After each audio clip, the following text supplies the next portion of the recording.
UGTRB physics 90 days study பிளான்ல இன்னைக்கு நம்ம டே 6ல இருக்கோம். இந்த டே 6 அப்படிங்கிறது நம்ம யூனிட் 1க்கு அலாட் பண்ணின லாஸ்ட் டே. ஸோ இது கொஞ்சம் ஒரு ஹெக்டிக்கான டேவா தான் இருக்க போகுது. It's going to be a packed day. ரொம்ப முக்கியமான கான்செப்ட்ஸை இன்னைக்கு நம்ம பார்க்க போறோம். பிஃபோர் தட், கற்றதை மீண்டும் நினைவுபடுத்துவது நேரத்தை வீணாக்குவது அல்ல, நினைவாற்றலை வலுப்படுத்துவது. இந்த காம்படிட்டிவ் எக்ஸாம் படிக்கிறதுல நம்ம எவ்வளவு படிக்கிறோம் அப்படிங்கிறத விட எவ்வளவு ரிவைஸ் பண்றோம் அப்படிங்கிறது ரொம்ப ரொம்ப முக்கியம். இன்ஃபேக்ட் நம்மளுடைய 90 டேஸ் ஸ்டடி பிளான்லேயே 60 டேஸ் தான் நம்ம படிக்கிறதுக்கு அலாட் பண்ணியிருக்கோம்.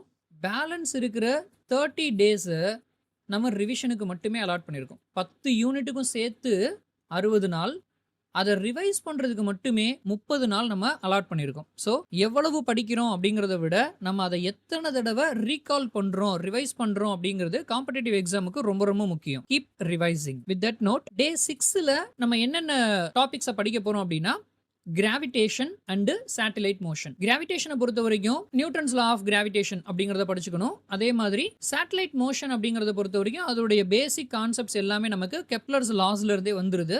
ஸோ கெப்லர்ஸ் லாஸுங்கும் போது அந்த 3 லா என்னங்கிறதையும் படிச்சுக்கணும். அண்ட் அந்த 3 லா உடைய வேற பெயர்கள் என்ன அப்படிங்கிறதையும் தெரிஞ்சு வச்சுக்கணும். ப்ரீவியஸ் இயர் கொஷினில் மேட்ச் த ஃபாலோயிங் ஃபார்மேட்டில் இதை கேட்டிருந்தாங்க. ஸோ இது ரொம்ப ரொம்ப முக்கியம். அதே மாதிரி gravitational field and potential for various objects at various positions, இது ரொம்ப முக்கியம். அகெயின் இதுவும் ப்ரீவியஸ் இயர் கொஷினில் ரேஷியோ ஃபார்மேட்டில் கேட்டிருந்தாங்க. ஒரு ஆப்ஜெக்டுடைய கிராவிடேஷனல் ஃபீல்டுக்கும் பொட்டன்ஷியலுக்குமான ரேஷியோ என்ன அப்படிங்கிற ஃபார்மேட்டில் ஒரு கொஷின் கேட்டிருந்தாங்க. ஸோ இதுவும் ரொம்ப முக்கியமான ஒரு கான்செப்ட். அதே மாதிரி சேட்டலைட் மோஷன் வரும்போது ஆர்பிட்டல் வெலாசிட்டினா என்ன, எஸ்கேப் வெலாசிட்டினா என்ன, இது ரெண்டும் ரொம்ப முக்கியமான கான்செப்ட். இந்த ஆர்பிட்டல் வெலாசிட்டி அண்ட் எஸ்கேப் வெலாசிட்டியை பொறுத்து தான் ஒரு சேட்டிலைட்டுடைய பாத் என்னவா இருக்கும் அப்படிங்கிறது டிசைட் ஆகுது. இதை பேஸ் பண்ணியும் ஒரு ப்ரீவியஸ் இயர் கொஷின் வந்திருந்தது. ஸோ இந்த இதை ரொம்ப கான்சென்ட்ரேட் பண்ணி படிச்சுக்கோங்க.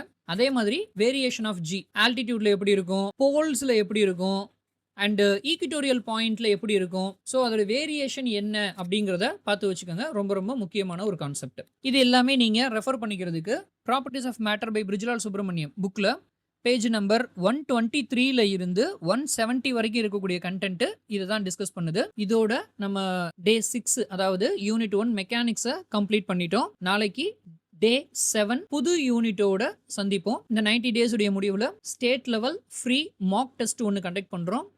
அதை அட்டன் பண்ணணும் அப்படின்னு விரும்புகிறவங்க வீடியோடைய டிஸ்கிரிப்ஷனில் இருக்கிற வாட்ஸ்அப் லிங்க்கை கிளிக் பண்ணி குரூப்பில் ஜாயின் பண்ணிக்கோங்க. தேங்க்யூ.